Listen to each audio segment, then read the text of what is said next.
Welcome to the Every Third Saturday podcast. We don't know what number it is. No, we don't. And if we sound weird, it's because Tom and I are sharing a mic today. That's right. We're getting close. We're here today with Nate Boen. Hi, guys. Nice to have you. And Steve.Brand. Yep. Nice to have you, Steve. And we're going to talk mortgages. We're going to talk homes for heroes. And we're going to talk whatever else comes up. So, Nate, if you wouldn't mind, just tell us a little bit about yourself and what you do. Sure. Real estate. Born and raised most of my life in Eden Prairie back when it was farm country in the mid-'70s. Graduated Eden Prairie High School back in '86. Went to college in Duluth. Graduated 4 years and then came back and started to put on a real estate hat, residential, helping people buy and sell properties around the Twin Cities, around the state.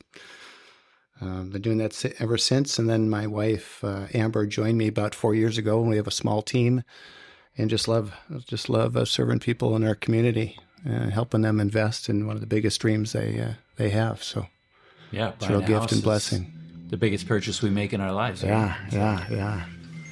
So it's fun to be able to hold hands and walk them through that step, educate them so they don't make mistakes as much as possible, and help them make a sound investment, and so they can be there for years to come. Sure. So grateful for it. Yeah. And then can you tell us a little about Homes for Heroes? Absolutely. We could talk forever about that, but joined Homes for Heroes, just happened to run across it about 14, 15 years ago, and had some friends that were doing some marketing for them. But just a wonderful give back reward program for police, firefighters, military, EMS, healthcare workers, teachers, and ministry. It's us realtors that are members of the Homes for Heroes program. It's a national program. There's in every state of the country. So whether it's Minnesota here or every other state out there, we're just to find a Homes for Hero rep, and we gladly give back 0.7% of whatever the sale price is. So if somebody buys a $400,000 house, they get a check for $2,800 out of our pockets just to thank them for their service. Just to go above and beyond, just a handshake and thank you, and kind of help their pocketbooks a little bit, family, funds, whatever nice needed. Gift. It's the best kept secret in buying a home or doing a refinance is this Homes for Heroes program. And so many people might not think that it's real, think that because there's so many scams and goofy things out there. It's like, yeah, sure, whatever. But post-closing, getting a check in the mail for $2,000-$3,000, it's real money. It's really cool, real cool setup for sure. Yes, thus far they've helped over 74,000 heroes across the country and rebated over $1.49 million. Wow! So it's legit. That's why it's the best kept secret, because people can't believe it's real, and so grateful to be part of it. And also we have monthly dues. Those that belong to it, like Steve and myself, they've also given out $1.8 million in foundational grants to participants near and far across the country as well too. That's to strengthen our heroes in the community, just like yourselves want to go above and beyond to make this place stronger for everybody. Everybody wins then. Yeah. And then Steve, how about you? I'll give you my background too. Yeah, I grew up in Farmington, Minnesota, on about a 900 and something acre farm, mostly corn and soybeans, not a lot of livestock or anything like that. But that's where I like to say I had grown up and detasseling corn and picking rocks and doing all that fun stuff. And we stuck with the orange stuff versus green. We had Alice Chalmers and not the green tractors. I won't even say their name. John Deere. Yeah. And so grew up in Farmington, went to St. Cloud State, and got back and got into working with different company in the sales aspect, and then got into the mortgage industry around 2001. So about 24 years ago, I've been doing loans and helping with people with their mortgages in the Twin Cities area and Western Wisconsin, of course. And now my team's licensed in over 40 states. So I do help agents when they PCS from one place to another. And I get referred all the time from especially agents in the Twin Cities, but also all around the country because of the programs I've been involved with. But I was in the business about 10 years in 2011 when it's an interesting story. It was and I've told you before, Nate, I was almost accosted and by a Marine. I was meeting with him face to face for a loan application. And at the time, the team that I was working with had a really good program with mortgage insurance for conventional loans. So I was talking to him about this great program because he wanted to put like 10% down on a loan. So I'm like telling him all about this great program, how we can fund the mortgage insurance and have it be better. And he's like, well, I'm a Marine, so I'd kind of like to use my VA home loan benefit. And I'm like, yeah, that's great. But let me tell you more about this program. And he stood up, and I thought I was going to get my ass kicked by a Marine right there. And he's like, no, I want to use my home loan benefit. My VA, I earned it. So I'm like, all right, let's do that. And so I learned more about the VA home loan benefit at that time in 2011. What was interesting about it was that I learned that at that time, over 46% of veterans were not put into VA home loans. And the stats aren't too different now. And I learned that one of the biggest reasons that veterans are not put into VA home loans is because the loan officer sitting across the table from them or on the phone is lazy. And the reason I can boldly say that is because for the first 10 years of my career, I was lazy and ignorant. I was putting people into loans that I was more comfortable with, that I understood. And I was listening to my peers who kept telling me the VA home loan is hard. It takes a long time. The appraisals suck. All these things that I was hearing about it that I thought were negative. And I took a course shortly after that, and about a 3-hour class. And I learned that VA home loans have a lower interest rate. They have lower closing costs. And in general, they're actually easier to underwrite. And the timing is almost the same as a conventional loan or an FHA loan. So I didn't serve in the military, but at that point, I made the decision that this is how I'm going to serve, by being the best VA mortgage guy that I can. I also got involved with another organization with some friends of mine out of Michigan and Tennessee called Veteran Mortgage Advisors. We actually train loan officers around the country. So I've had almost 700 loan officers go through my training program so that they can be the best loan officers for VA loans in their markets around the country. So I'm really proud of that. We got a great system. A couple loan officers around the Twin Cities and in Minnesota have gone through the program, and they're doing fantastic and just killing it. So I'm really proud of that. That's my background, and just continue to keep doing VA loans. I got involved with Homes for Heroes program. It was probably, I heard about them in 2011 after the Marine incident, and didn't join the team right away, but I did in 2020. So several years later. And since then, I've probably had donations or, discounts of over $100,000 from my income from that I've discounted my loans. So the mortgage company will discount fees. The real estate agent will actually give a rebate, a cash rebate is kind of how it works. And I've been really proud that since 2020, I've been one of the top, or if not the top, mortgage guy in the state of Minnesota for Homes for Heroes specific, and most of it's with veterans. So because of my involvement with VA loans and other programs I'm involved with, that's kind of my background and how I ended up here and connected with Nate and Homes for Heroes and continuing my mission. And I didn't realize it. It just popped into my head just now, but we actually benefited from a Homes for Heroes rebate on the purchase of this property. Did you? Where we have our facility. Awesome. That realtor was a retired Navy SEAL. Yeah. And he was involved in the even though it was a commercial transaction. Yeah, sure. He still refunded that, and so we got a check. Yeah. See, that's fantastic. That's the best testimony there is. Yeah. So it's such a great program, and I'm glad you guys are here today to get a little in depth and talk about how a veteran interacts with the VA home loan program and how to find realtors that can, be in their corner, so to speak. I haven't been lucky. I haven't had to move I bought my house 21 years ago, so it's a little while. But I remember having a hard time finding a realtor that was really looking out for your best interest. looking out for my best interest. Yeah, as they should be. Exactly. Yeah, and not just looking for a check themselves. So Yep. yeah, And so- and they can get that information through Homes for Heroes. You can go to the Homes for Heroes website.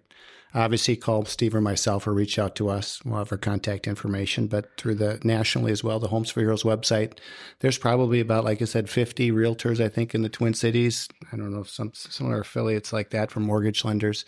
There's inspection rewards, discounts, as well as closers as well, too. So there's a community out there that wants to thank you guys for your service and thanks for what you do. And this is a way to step forward and do that. But then it's to research to find out why people are involved with something like this. For Steve and myself, you got to have a heart for it. You got to love the country. You got to love what you guys are willing to do for our country, and want to give back. And thank you for your service. Well, and the fact that the Homes for Heroes program is nationwide is also pretty important to know. I had a referral from one of my team with the VMA program was referring me someone who was moving from California to Indiana. And she's also referred to a real estate agent. And typically when someone's referred to an agent, I'll kind of let it go and not step on their toes and, try to get a Homes for Heroes agent to undermine them. I like to keep relationships for the most part. But she had this agent over in Indiana that was like, well, with the new NAR settlement stuff, I'm not going to get paid because this is it was actually a surviving spouse. So the veteran, her husband, had passed away from service-connected disability, so she's getting DIC income, which means she also qualifies for a VA loan, even though she didn't serve in the military. Great knowledge nugget to know about. But the agent that she was connected with was being very negative because she had very little cash, so we were going to have to get the seller to do seller concessions to be able to help pay for all of her closing costs, literally all of them. And she's like, well, it's never going to work, never going to work. And she was just being negative. And I got her connected with another real estate agent through Homes for Heroes. And there's a very little known trick, not often done with Homes for Heroes, where with people have very little money, we can try to get the realtor rebate issued up front at the closing table. And it's not done very often, but in certain situations it can be done. It's a little bit different calculation. It's not quite 0.7, but it equals out to somewhere near that. So we're working on getting her under contract right now. But it's because of my connections with Homes for Heroes around the country that I can help out a VA qualified home buyer. And this is why I love what we do here, is because we get to meet people that are experts in everything, because the VA home loan is probably one of the hottest topics that it gets discussed downstairs. And I like, Steve, what you said, you're doing a Mythbusters, because I've been here at ETS for about 3 years, but before that, somebody says, yeah, use your VA home loan to go buy a house. Okay, where's the money? It's not money. First of all, it's a loan guarantee. So maybe you guys can expand on that. And it's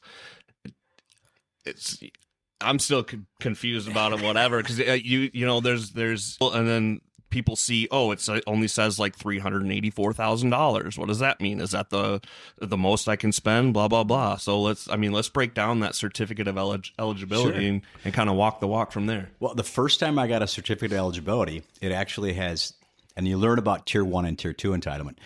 On the COE, it specifically says that you have full eligibility up to $36,000. And of course, the first time I, as a loan officer who knew nothing about VA loans, I'm like, holy crap, this guy can only qualify for a $36,000 house. What's going on?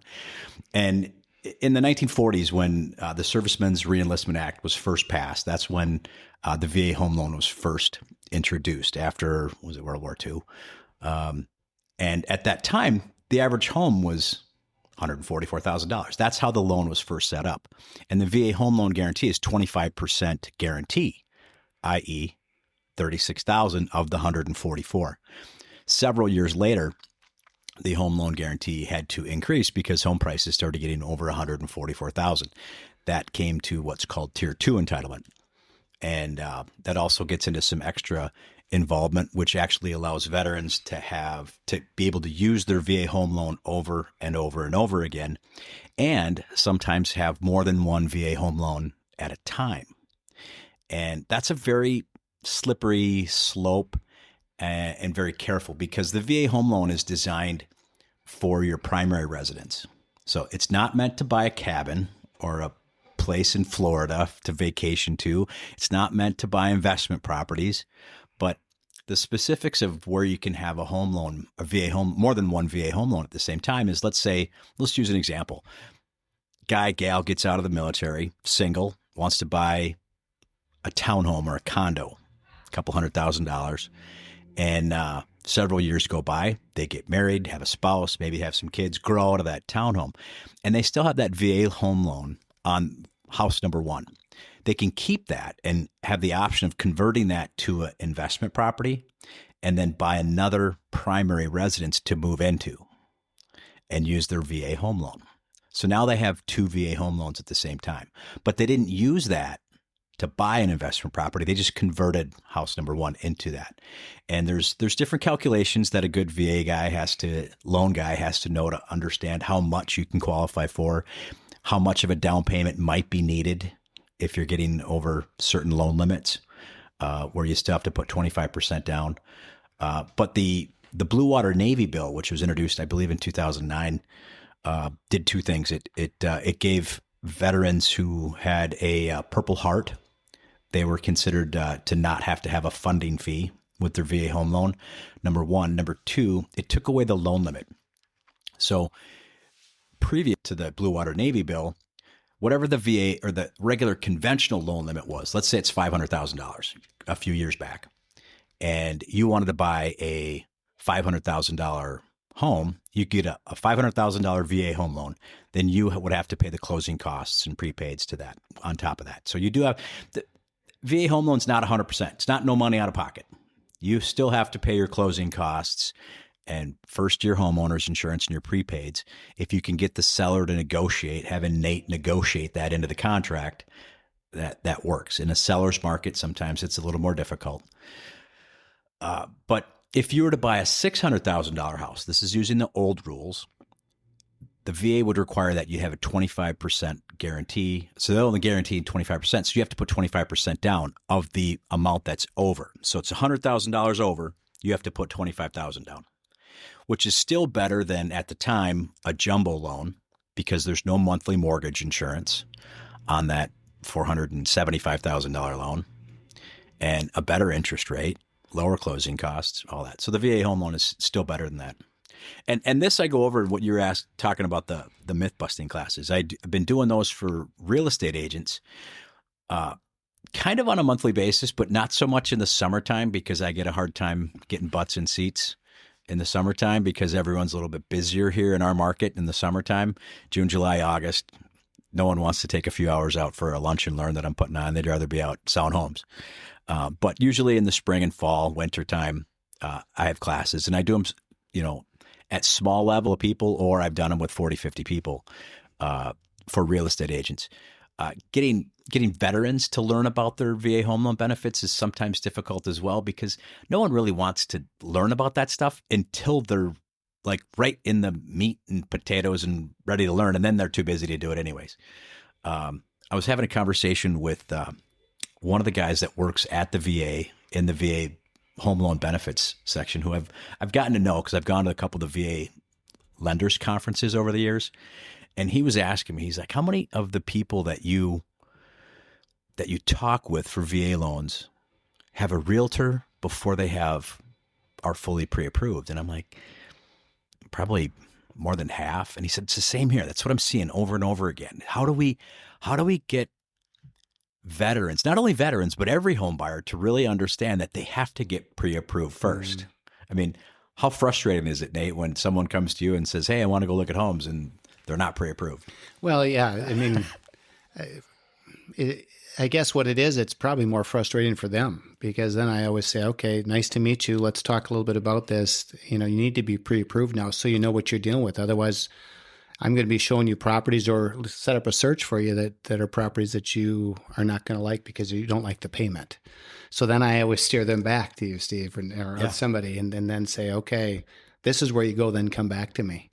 But again, that's the Zillow effect, as everybody likes to look at the car first and then goes, okay, how the heck am I going to afford this thing now, and kind of go from there. So we were kind of talking, you were sharing before about properties and, little known facts, mythbusters, like you said, you brought up, Eric, as far as, there's a big crowd of vets that have served and now are in their 50s that have probably, their loans have matured and they paid them off and they used their benefits back then or whatever that amount was, that aren't aware that they can go to Steve and then say, oh, by the way, I'd love to have a vacation property somewhere else. I've already paid off this benefit.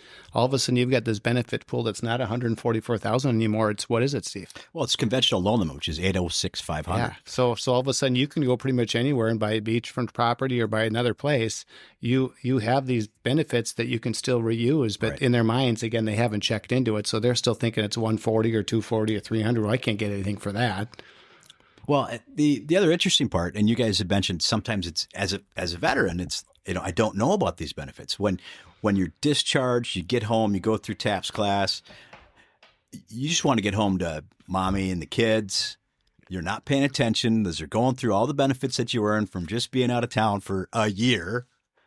You're not paying attention to the home loan benefit section in 15 minutes or whatever the hell it is. Well, yeah, I mean, being the guy that has been through that most recently, I mean, as somebody who was in the Marine Corps for 10 years, a staff sergeant, I was sitting between a lieutenant who did corporal who did 4 years. And if I didn't get everything that I feel like I wanted or needed, no way either of those two guys did either. Right. I mean, I know the VA comes in for like 4 hours. I think they've got the longest chunk of time that whole week, but there is absolutely no way that you're getting, all the nuts and bolts and pieces that you want or need. Well, let's not stereotype, but a lot of veterans have family who served, fathers, uncles, etc., grandparents, right? So what I've found over the years is that they're not remembering what they learned in class, but it's because they're not going to buy a home the next week or month. But let's say a few years later, they're like, hey, there's that home loan thing. I got a VA home loan I can get. Let me ask Dad or Uncle Bill. Hey, what's the deal with this? Well, and they might remember from back pre-Vietnam where you could only use your VA home loan benefit one time. So they might say, well, you can only use it once, so you don't want to use it on your first home. You want to hold on to that when you get a bigger home. So they'll tell them to not use their VA home loan benefit right away. So incorrect information's all over the place. And of course, what do we call those? Barracks attorneys? If you know what I'm talking Barracks attorneys, I mean, Facebook lawyers, they're all Blue over. Falcons. So it's really interesting because it's to be able to get the information out to veterans is the most difficult part. And I don't have the money. My team doesn't have the money to spend. Like every time you turn on a Major League Baseball game or NFL game, who do you see? USAA, Navy Federal Credit Union, some of the big, huge players they're spending millions and millions of dollars to spend on that. And that's, there's another one that doesn't spend as much money on sports events like that, but they're very well known on social media and Google searches, which is a company with initials VU, which is a mortgage company out of Missouri. And they have the word veterans in their name. And everyone thinks, if you go to their website, it looks like it's the VA. And military, active duty, and veterans think that's the VA. The other thing that I've had people who are just bringing up myths and myth-busting type stuff. A couple people I know who work at the VA, they have designated phone time. Whether you've been there a couple years or 20 years, they have to be on the phone for an hour a week or whatever it is, and taking phone calls from veterans who are calling in. And it's a third to half of the phone calls that they get are from veterans who are calling the VA saying, hi, I'd like to get a VA loan. They're calling the VA directly, and the VA doesn't do VA loans. They guarantee the loans. And that's another aspect. How do we get to help veterans and making sure that they're taken care of? That's the mission. How do we do that? And let's face it, you were just talking about a couple different organizations that are fairly well known because they have the money, because all their profits goes back into marketing the programs. But again, Homes for Heroes on a national level is the largest reward program in the nation. But it doesn't get talked about a lot because all that money that I shared with you goes back to the hero or goes to the foundation. It doesn't go to the marketing campaign. So, I mean, as far as busting that, and that's how do you continue to share that message? And just like anything else, it's like the old corner grocery store in the old days. It's by word of mouth. You know, most of my business comes from past heroes that have served, and you just try to encourage them to share it with somebody else. And it's as sharing that best kept secret, telling your buddy, hey, have you tried this? Give them a call. It's legit. It's real. So it's cool. I mean, I'd like to be larger, but that's just the way it's working right now. Yeah, so and that's how this place has been built over time. It's just word of mouth, and we emailed the NFL to ask for a Super Bowl ad, and they never got back to us. But it was worth a shot. Yeah. But it was just based on word of mouth, so we can certainly relate to that. Yeah. But that's what veterans trust the most. Yeah. Oh, absolutely. I use USAA. There's nothing wrong with them. But, good organization. But when you're going to buy a house, you want a realtor and a loan officer that are looking out for you. Yeah. And so, it's amazing when you talk about that and having a local person. There was a recent transaction purchase in New Richmond, Wisconsin. That's under contract, closing at the end of this month. And I know the home buyers, and it's a conventional loan. It's not a VA loan. And the agent was a friend of theirs, helped them with their home 15 years ago. And I hadn't met this guy before, and Peter is his first name. Peter said, I sent the offer in. He's like, he called me back. He's like, who are you? I'm like, what do you mean? And he's like, and I looked up the listing real quick, and I know the listing agent, and I've done a handful of transactions with her. And he's like, who are you, man? Literally, she said that there was other offers that didn't have a contingency of selling a house and may or may not have been even a higher amount, but your name was attached to the pre-approval letter. She said, we'll take the deal with Steve. And you're not going to get that when you're dealing with some guy, some headset jockey out of Missouri or the East Coast or Perth Amboy, New Jersey, or wherever.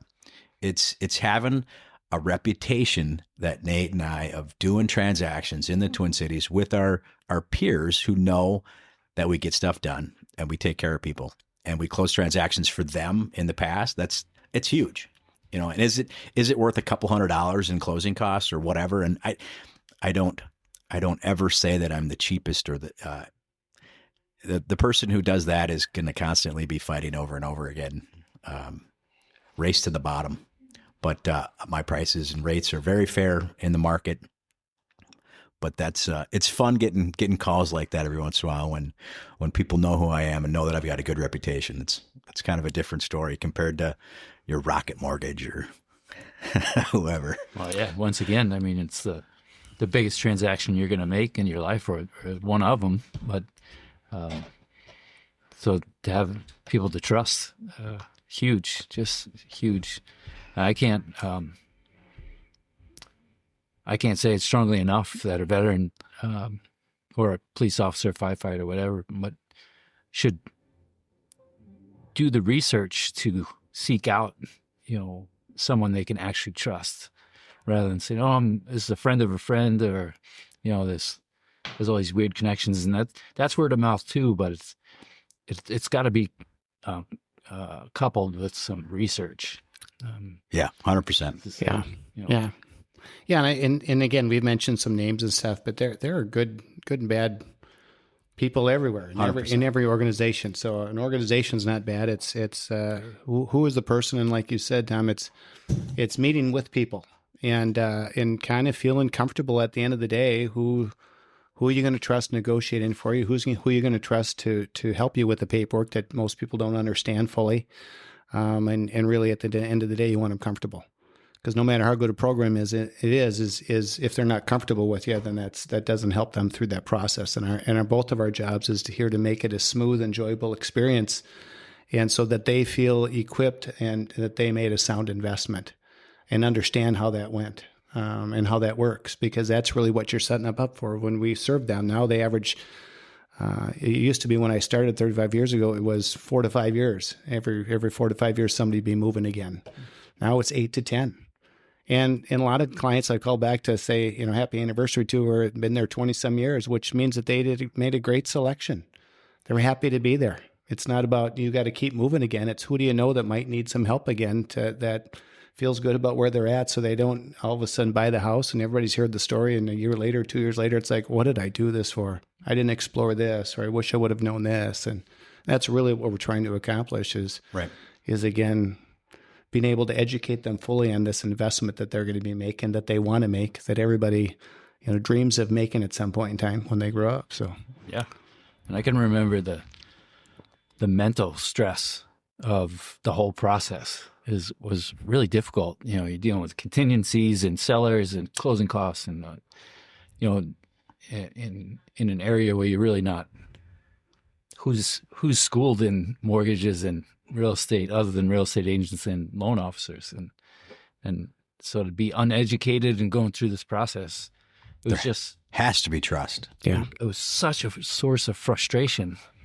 They don't pick up the phone. They don't call you back. They don't have the answer for you. They don't, and no one's a miracle worker. It's a business transaction, and it's got to be handled as such. But at the same time, it's such an emotional thing for anybody to be going through. Huge. Amen. Absolutely. It's almost akin to getting married. You're making this huge commitment. Well, when you talk about that, let's face it. And when you run into cross couples, it is emotional on different levels, and it's helping them navigate that and talk through that. And that's where Amber and I have such joy doing it together, because you understand both sides of it. Our wife generally looks at the property different than the husband does. Where's my bed? Oh, I'm good.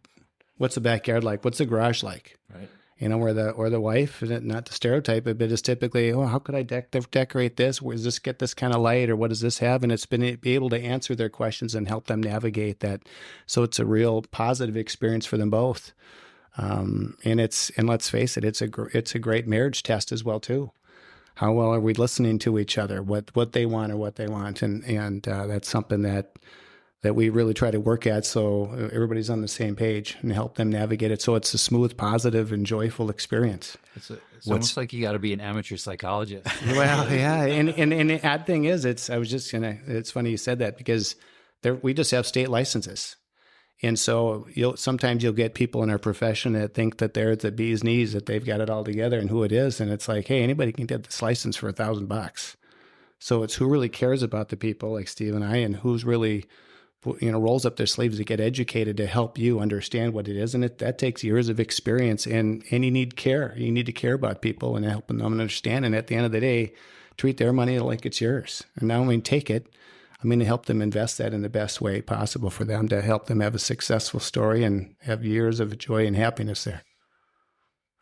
I was looking up some stats this morning, talking about, not just helping veterans, but in general, having people move from renting to home ownership, and a couple studies that were done in the last few years. And it's amazing how once you have a home, you're building equity in the wealth, or in the equity in the home. So you're building wealth from that. But also, in general, this study was talking about how homeowners, because they have so much more responsibilities, they also start investing more in the retirement accounts and stocks and bonds and other things. But the survey from 2019 had said that the average renter had a total net worth of about $7,300 versus a homeowner was $295,000. And just a few short years later, 5 years later, it went up to $10,000 for renters. So from $7,300 to $10,000 for renters, and from $295 up to $415. So again, when we look at that, it's helping people move from that renting position and getting into a home ownership, because it's going to help build wealth for them. Absolutely. And that's writing the whole story for not just themselves, but their whole family. Yeah. And change the trajectory of their wealth for their family, their kids. Yeah. I mean, you're going to be making a payment somewhere. Yeah. And so maybe you can debunk this, guys. Again, don't remember where I read it, so let's get it answered truthfully. Is there a bill or some piece of legislation now that will take a healthy rent history and be able to take that into account when applying for a mortgage?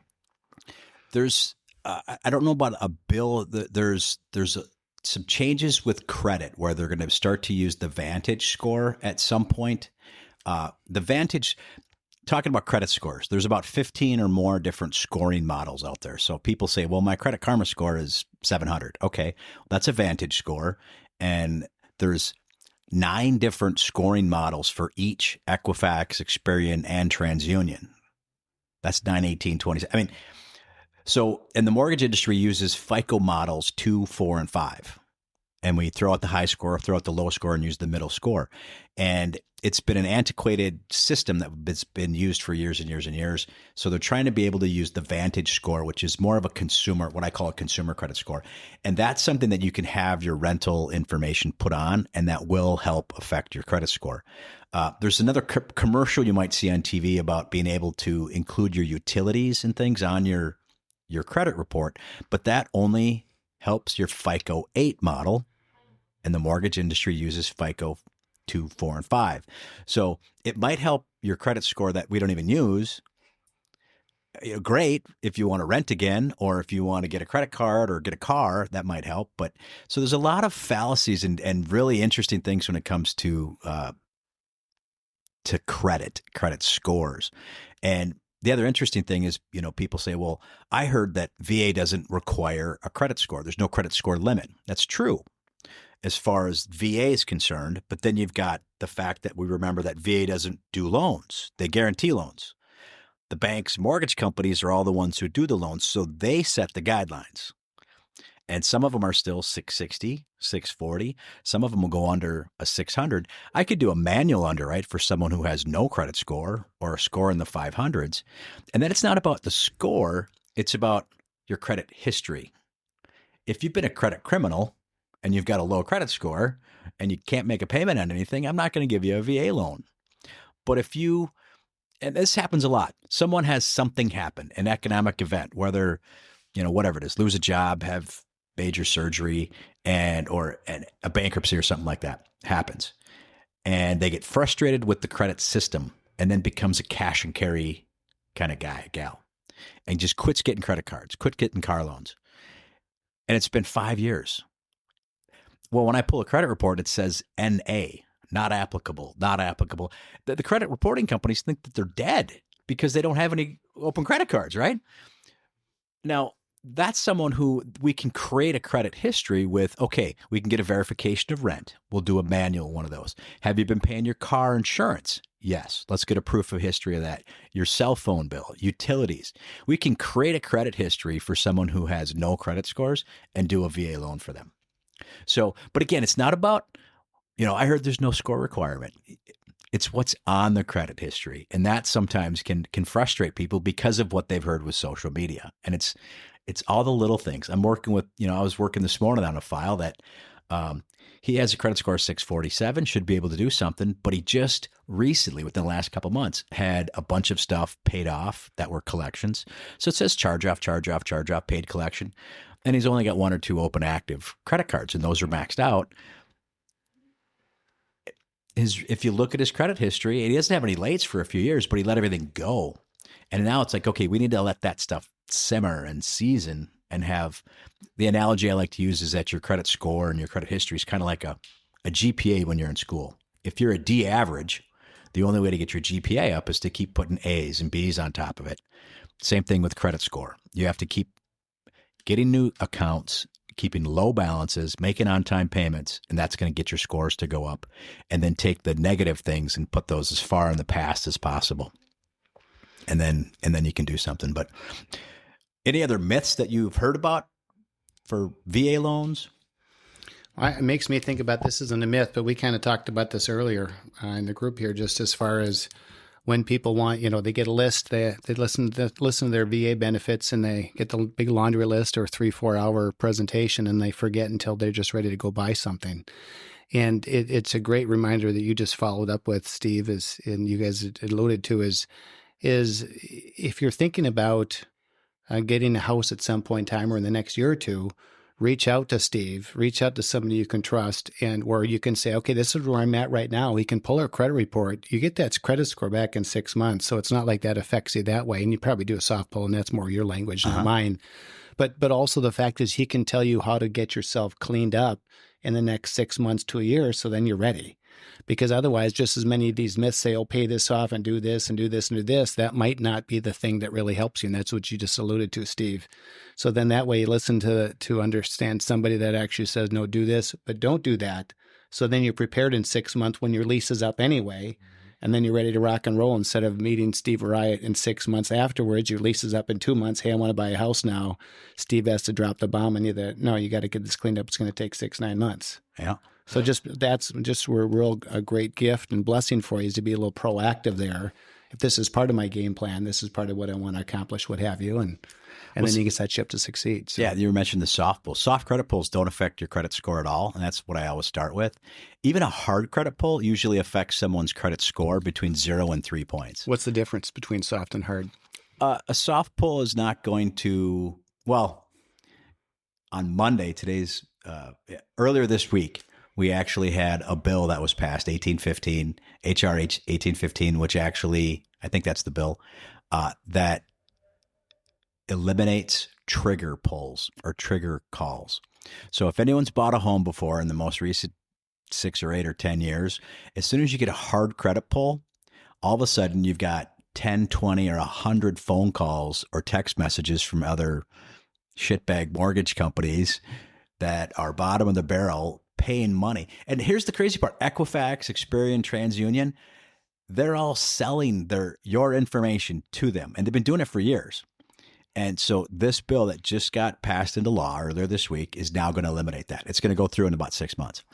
And so the soft pull, I can usually be able to get an automated approval for someone unless they're borderline really tight, then I might have to do a hard credit pull. But yeah, the fact that even a hard credit pull, so some people have been ingrained or told by someone that it's just going to totally destroy your credit. It only is going to hurt your credit score between 0 and 3 points anyways.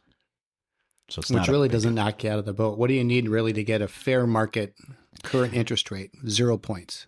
Good question. 640 is going to be the game. Is kind of the starting point. If you can get to a 640 with most investors, you're going to get an interest rate that's in the game for just about everybody.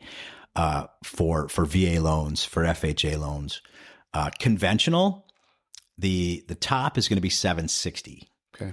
So conventional, if you're over 640, it doesn't really matter at what level you go to past that. With conventional, it's a little more specific to your credit score. Every 20 points you're below a 760, at 740, 720, 700, not only is there an interest rate adjustment, but then there's also going to be a mortgage insurance adjuster. So once you get under 700, 680, sometimes FHA is a better option than conventional for civilians. Whereas most of the time, a 640 credit score for a veteran is going to be almost the same rate and fees as an 800 credit score. So 640 is a good target. Good question. Correct me if I'm wrong, but private mortgage insurance, PMI, through the VA home loan, that is not required, correct? Correct. There is no monthly PMI or upfront. There's an upfront funding fee if you're not service connected. If you have tinnitus, bum knee, PTSD, and you've got at least a 10% rating for disability, then there's no funding fee at all. And that's an important aspect that I want to make sure that I talk to. There's a lot of veterans I talk to who are like, well, I've got this and that. And, I just don't feel like it's worth the hassle. Or, you know what? I don't think that I consider myself worthy of that for the service that I did. I'm not a hero. Well, I try to explain to them that the VA hospital works on budgets. And if you don't use the VA clinic, you don't feel like you deserve it, but you have tinnitus, you have, whatever. By going and getting that rating of at least 10%, that's going to increase the budget for the VA hospital to be able to help your brothers and sisters. Oh, And by the way, it's also going to waive the funding fee, which could be thousands and thousands, if not tens of thousands of dollars that you'd save on a VA home loan.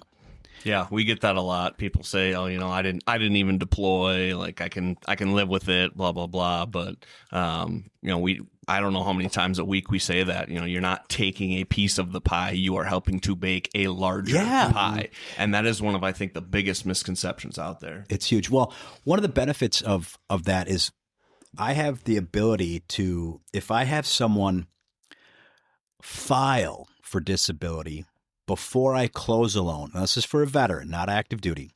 If they file and that's boarded with a date, and then we close their loan, and then the disability gets approved, whether it's 6 months or 6 years later, because it's the VA, right?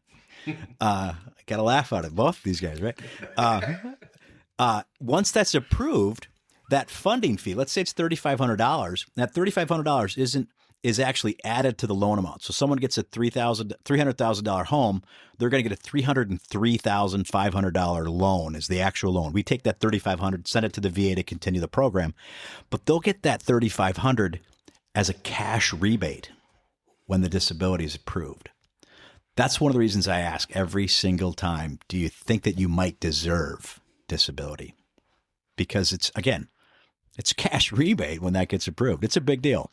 And who would the veteran go to? Who would they address? Is that the bank? Well, I was going to ask you, do you guys help, or do we send them to the DAV, CVSO to get their disability claim? Do you guys help with that here, or do you have people that you usually refer people to? You're smiling. Why are you smiling? Well, I'll let Tom take that. We do. We will answer broad claims questions here. I actually worked for DAV as a service officer for about 7 years. And so I got very well schooled in all these benefits, but things change. And so you got to keep up on it. But we also have the Veterans Benefits Administration that comes in every Thursday and is here available for veterans. So if I have clients who need to do that, I can send them your way and you can connect them with either people at the DAV or here on Thursdays or whatever. Yeah, absolutely. Oh, that's huge. And that's kind of, we were talking a little bit before we started taping here, but that's the connect piece, right? If people come in and say, hey, I've never filed a claim, how do I do that? How do I get started? And sometimes it's overwhelming when they log on and they're like, oh, do I want to do this myself? I would never. I know people do it on their own. I would never do it on my own. I always tell people I was spoiled because I was medically retired, so I had my hand held through the whole claim process. And without that, I don't know where I would be. So yeah, just the ability to have somebody to help, not hold their hand as I was held, but like get them in the right direction that's awesome. Yeah, we'll do it. Do either one of you know about the property tax exemption? Sure do. Sure do. So in Minnesota, if you're over 70% service connected, you receive the first $150,000 of property taxes that are exempt when you own a home. And when you're 100% permanent in total, has to be permanent in total, then you receive $300,000 of property tax exemption. And every state's different. Minnesota's got a great setup. So once you have that letter that says that what your rating is, you take that down to Dakota County, to Hennepin County, you file that, and then your taxes go down. They're reduced. Other states, like our bordering state, Wisconsin's got a good program. You got to be 100%. You have to live there for 5 years. And then you got to pay taxes every month. And then when you file your Wisconsin state income taxes, they give you a refund. Now, just compare those two. I mean, each state's different, but how awesome is it that Minnesota just says, you know what, you're disabled, let's just reduce your taxes. And we just unfortunately passed the deadline, but you have to have it. You have to have that letter to the county assessor by July 1st. That was changed a few years ago. See, it was. So that's why you got me here. So that was actually really frustrating because when you file your tax claim, it's for the following year. So right now in 2025, you'd be filing that to file exemption for 2026. And there were so many people who were like, wait a minute, I bought a house in August. Now I got to pay property taxes for a year and a half. And they're buying a $300,000 house. And they're 100% rated. Now they're paying taxes for a year and a half that they wouldn't have had to. They changed it to late December now. So they actually, that's something they did right. Let's just. Well, and I'll plug some CVSOs out there too. I know, at least because I'm out in Washington County, they actually reach out to me every year. They're like, "Hey, we know the VA just sent this out. Send it to us. We'll get it filed." So I know there's a lot of myths out there about CVSOs, but the ones that know their stuff, they are out there. They do exist. Yeah, there are good people out there. I ride Indian motorcycles with the gal down in Dakota County, Mary Truax. Little sis from CVMO, if you know her. Yeah, we know Mary, and yeah, she's great. Shit, I hate when something slips my mind. I had a question. Talking about property tax exemptions, July to December. Well, it wasn't a question. It was more of a statement. They've been trying legislatively for several years now to get the rate of exemption up to keep up with market values.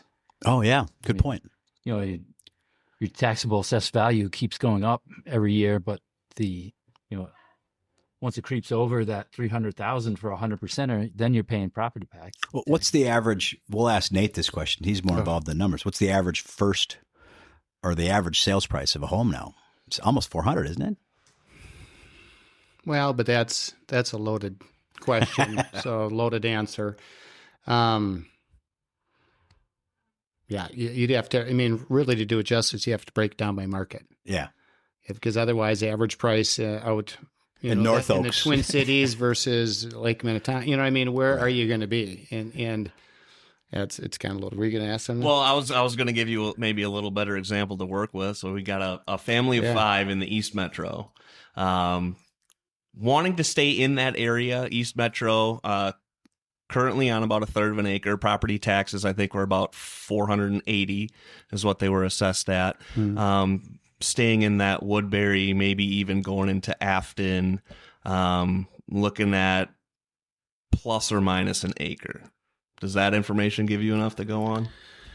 Well, because I guess it's different than what Steve talked about, because you're talking about first-time homebuyer stuff. If you're talking about this is 480, because then you're talking in the East Coast or east side of the Twin Cities. Woodbury's the cherry on top, right? It's the most expensive dirt value, and it's where everybody always thinks about when they think about the property south, the southeast suburbs. Kind of like when you think of the Southwest, is when you think of that hub there is the most expensive property taxes and dirt value, where people want to be. Eden Prairie, Minnetonka, that kind of stuff like that. So everybody has the area, but you're going to get up to 700,000 in that price range. I mean, you'll see statistics that Minneapolis Association Realtors sent out. The average price might be 400, 412, or what have you. But you're looking at multi-million-dollar properties being sold, and then you're looking at condos that are still being sold for $150,000. They're still out there. But overall, you can still get a 2-bedroom, 2-bath, 2-car garage, townhouse, 1,700 square feet on average for $300,000, depending on where you're at. So what do you need as a first timer? Sure. It's kind of like the younger generations now versus what our parents did. They bought a house and they were fine with 1,600 square feet in St. Louis Park. It used to be $80,000. Now they're $450,000. Yeah. But what do you need?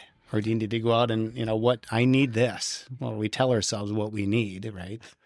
So that's I need less and less as I get older. Now you try to get rid of it, right? Declutter it, donate it, or purge it, trash it. But I got a third of an acre. Woodbury, you interested in that? It's not. Well, that's what we're on too. Yeah. I'm guessing it was your scenario. Yeah, exactly. So let me just tell you. Yeah, you're not average, okay? What a great point about talking about trying to increase those values. And who do you talk to? Is that going to the state? Is it getting someone involved? Maybe Creasel, get him to start yapping again. He's one of the head guys with CVSOs now. Get him talk on Friday on his radio show, maybe. Well, yeah. I mean, it's a shame on the legislature, because it's the intent of the exemption was that 100%er would not pay property taxes. Right. That was the intent, and they just simply haven't kept up. And it gets into all this politics. It's the counties that are jumping up and down saying no. Yeah. And the state is not necessarily, they're kind of a referee in the whole process. Yeah.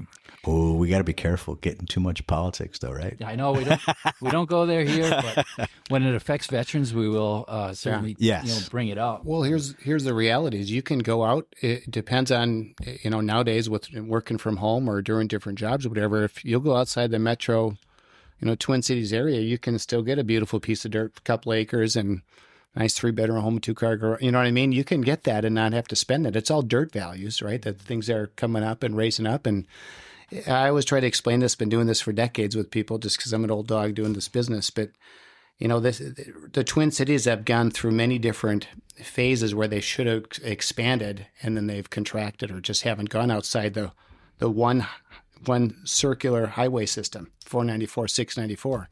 Yet Chicago has 8 circles.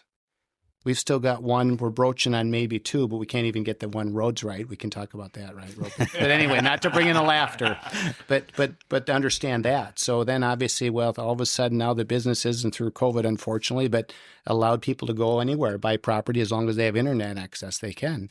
Well, then you can go have your dream place. You just can't have it in this area because the dirt's more expensive here. Do I have to be there anymore? Well, people used to be focused on being close to downtown because they have to get downtown. Well, we know what happened to downtown and those tax bases and companies are getting out of there. Sure.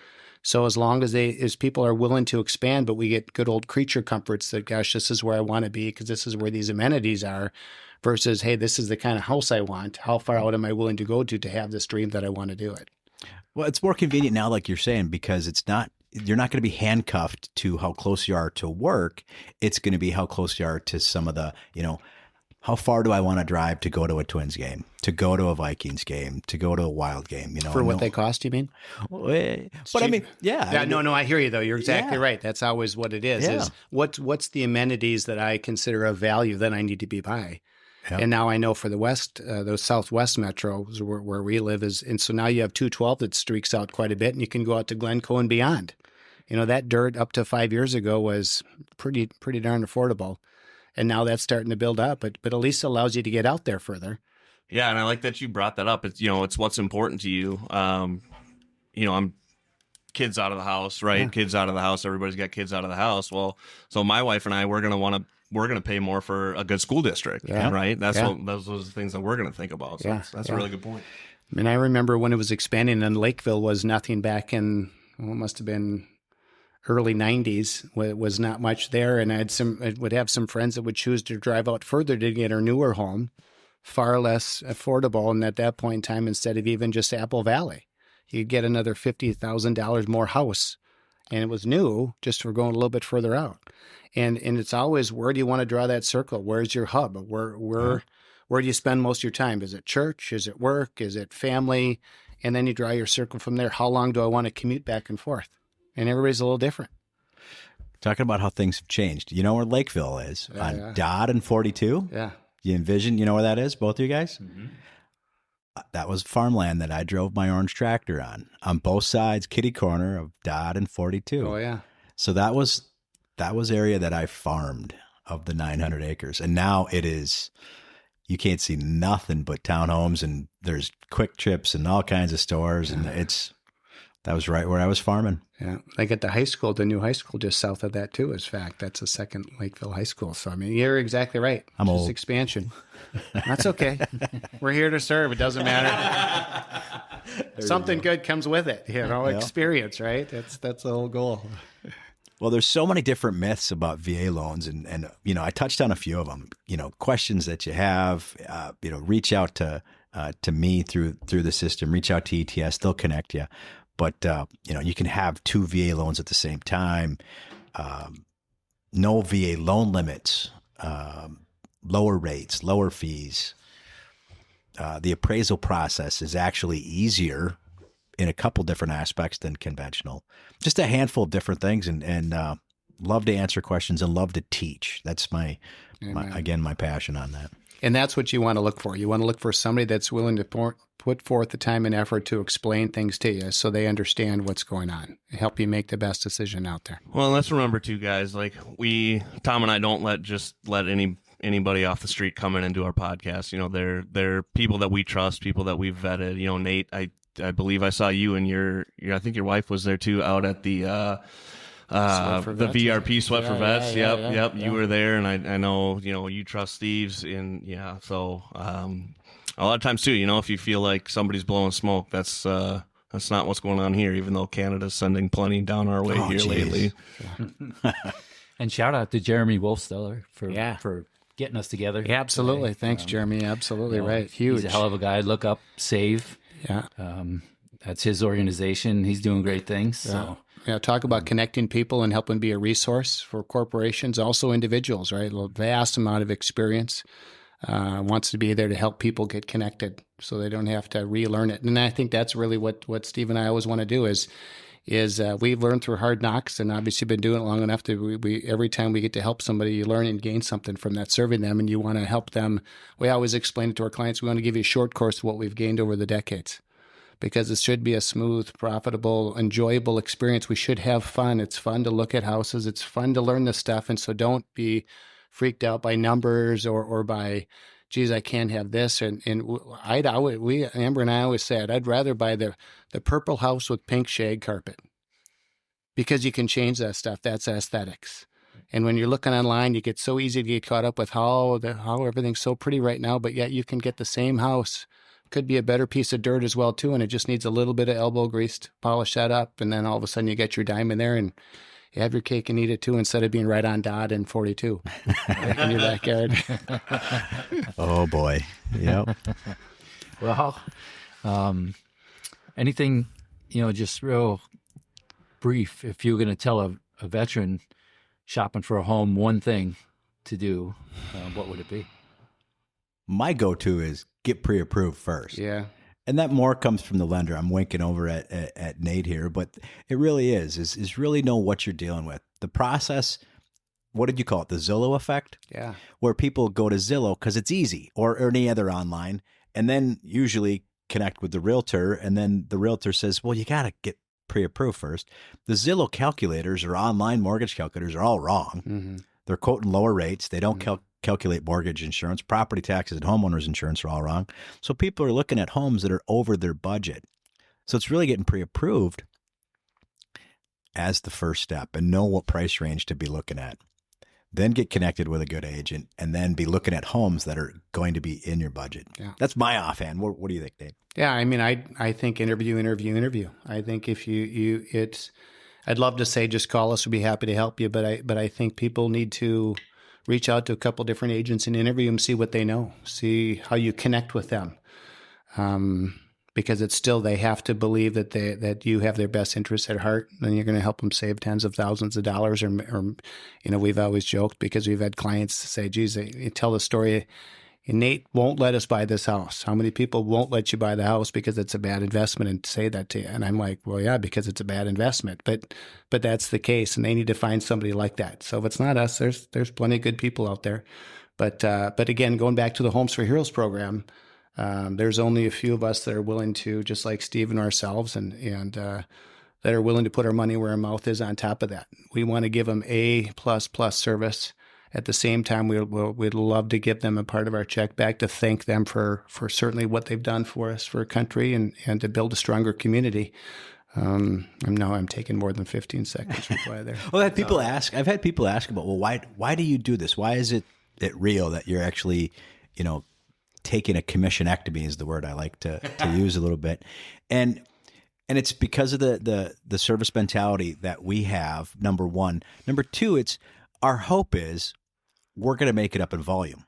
Our hope is that you see that it's real, and then you tell your coworkers who are in the same lines of work that qualify that it is real. And then you continue to refer us, and even if they're not, other family members and coworkers and friends or whatever, to help us with continuing to grow our businesses. But again, we've both been doing this for over 20, 30 years for you. Yeah. 35, yeah. Since college, man. Why don't you run through that list again of who qualifies for the Home for Heroes? Good. I was just going to say that, add on to it. It's military, current and past, and their spouses. Surviving spouses, absolutely. Unmarried surviving spouse. Yeah. And then, yes. And then you've had to deal with that before, I'm guessing, or to have a conversation. Keep going with that. Okay. Then there's police. the various forms for that, any type of law enforcement, teachers, same situation for that. It could even be a public, private, or homeschool. Healthcare, health profession, as well as ministry, and well as we do ministry, as well as EMS, or emergency medical services. Who am I forgetting? Police, fire department, past and current. Doctors, nurses. Yeah. You know what's beautiful about this? I thought of this before you asked me the question, is when you are built, when we were created, and we're created to serve. You guys all you had a calling on you to serve. You had a heart to serve. Not everybody does. And whether we've served, and because Steve and I haven't served in military before, but we have a servant heart. Sure. More often than not, are the people that we surround ourselves with, our spouses, significant others, are generally in a service industry. And so, what a beautiful thing to be a part of with Homes for Heroes, that everybody wants to share a good referral, share good news, to help somebody save some money that even if they're not a veteran for us, or they're not currently active, that they probably know a sister or brother-in-law or a cousin somewhere else, or here locally, that's maybe a nurse or maybe a teacher, or, in one of these industries, which they can still be blessed by that gift. And that's what makes it really fun. Well, yeah, that's a good point. My wife is a child life specialist at Children's Hospital. She's been there 37 years. See? And she's counting down to retirement right now. But yeah, that's a giving job. She gives a lot on a daily basis, and the pay isn't nearly what it is for like an RN or something like that. But she really helps kids cope and understand what her position is. What makes children's hospitals. It's really a cool job that she's got. Isn't that what Homes for Heroes is really about? It's usually, I always say, it's overworked, underpaid, because it's whether it's a personal sacrifice or scars that come back and carry us for life, and then we try to again exist and go forth. But it's usually not, the compensation is not there.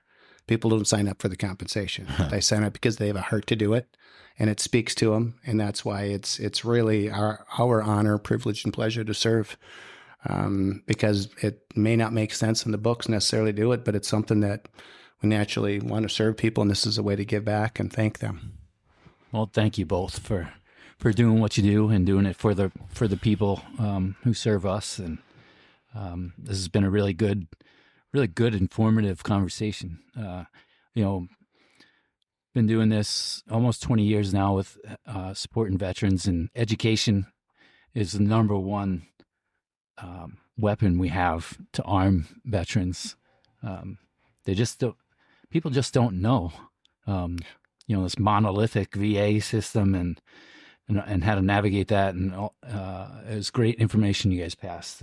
Good, thanks. And it's also excellent what you do, because that process is stressful, and to have people that care really means a lot. And I think it means just as much as getting that rebate check is going through that process in a way that wasn't a nightmare. Yeah. And, I'm smiling thinking about stress. Yeah. Our job's stressful too. Our jobs, the easy deals are easy. And if it's not a perfect cookie cutter transaction, there's always stress. We deal with people. Yeah. We all deal with people, right? Good or bad or ugly, yeah. we're all messy. It made me think of what when you were just saying, Tom. We try to provide a safe landing place where people could go and feel that they can trust, and that they don't have to reinvent the wheel or relearn everything themselves. They can just meet somebody, feel connection, that they can be taken care of, no different than you guys have done, and continue to do. Be a safe place. Well, and your service is just as valuable as the service that we have given. It's just different. That's all. And so thank you both for what you do. Thank you for coming on today. And Eric, you have anything else? Yeah, I don't. I'll just echo that, and maybe we'll have to connect after. All right. Well, Nate and Steve, thank you. And that's all we got.